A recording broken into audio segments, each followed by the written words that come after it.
Okay, a little tutorial on the Gigue by George Frederick Handel, arranged by John Tyndall. This is a level 3 trombone solo in the NYSSMA manual. That is how you pronounce it, by the way. G-I-G-U-E is Gigue. Okay. The Gigue has a couple of tricky parts in it. First of all, watch your key signature. You've got no flats in the key signature and, in fact, one sharp, F sharp. So this is the key of G major. You may want to practice your G major scale just to get good at it at first. I'll probably cover that in a separate little scale tutorial. But just to let you know, B's and E's are going to be natural in this song.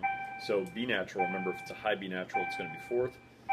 If it's a low B natural, it's going to be 7th. I don't think you have any of those in this song. So the high B natural is going to be 4th. And the E's, whether high or low, are going to be all 2nd position, E natural, not 3rd position, E flat. So be careful about that, or E careful about that. Ha. Okay, also the time signature here, we've got 12-8, which means, of course, an 8th note gets a beat, and there are 12 notes, 12 beats, I should say, in a measure.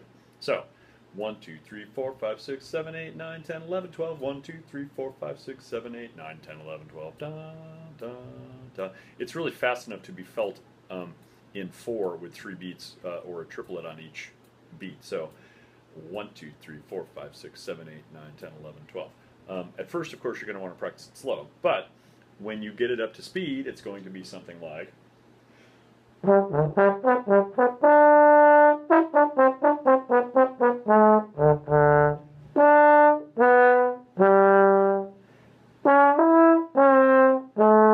me do that again.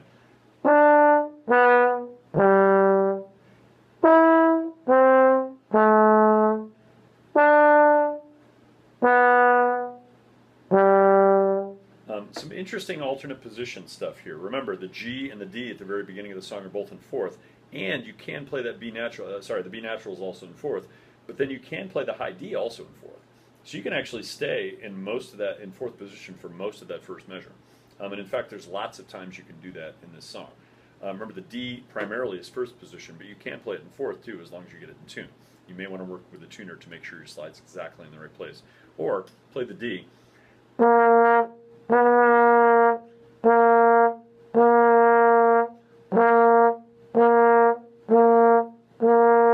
To practice matching it with the first D. Use your ear. You got to really listen carefully. Okay, the next little section that's forte. There is one little C sharp here, but other than that, it's all the same really as the beginning. So, C sharp, remember, 2nd position.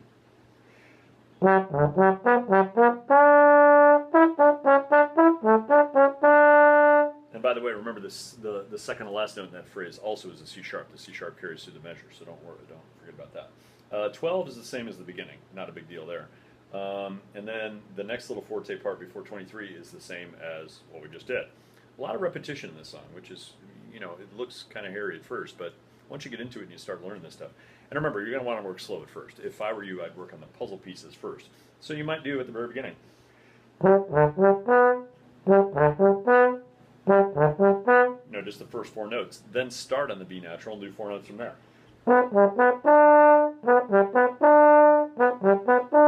Then maybe.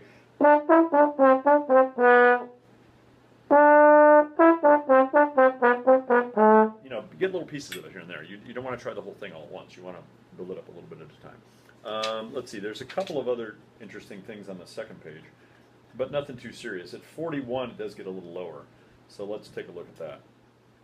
Okay, so 41, we have a couple little things here. First of all, in 42, actually, there's a C sharp down low. That's going to be 5th position. The C sharp in the next measure, the high C sharp, is going to be 2nd position.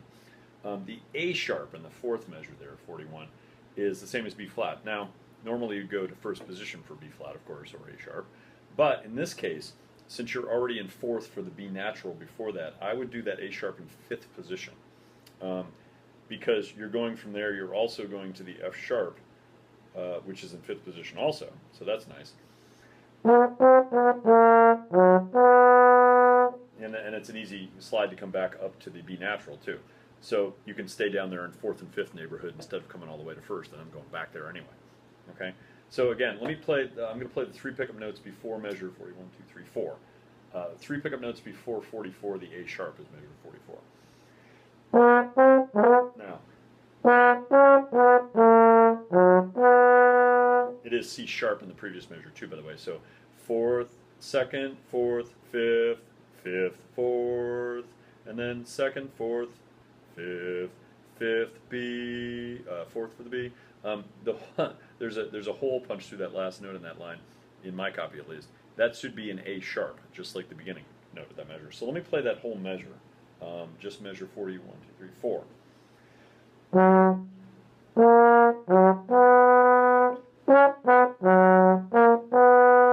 Going back to the B natural there. Then I'll put it in context, going back to 41, the pickup note before 41.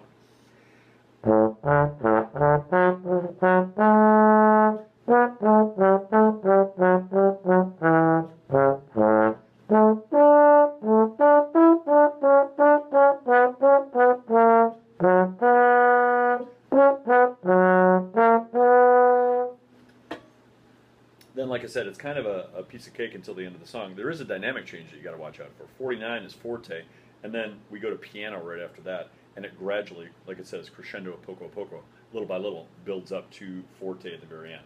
There is also a ritardando in the last couple of measures, so make a big deal about it. Make the big finish happen. Okay? Oh, I lied. There is one B natural there, isn't there? Look at that. In measure 49. I didn't see that one before.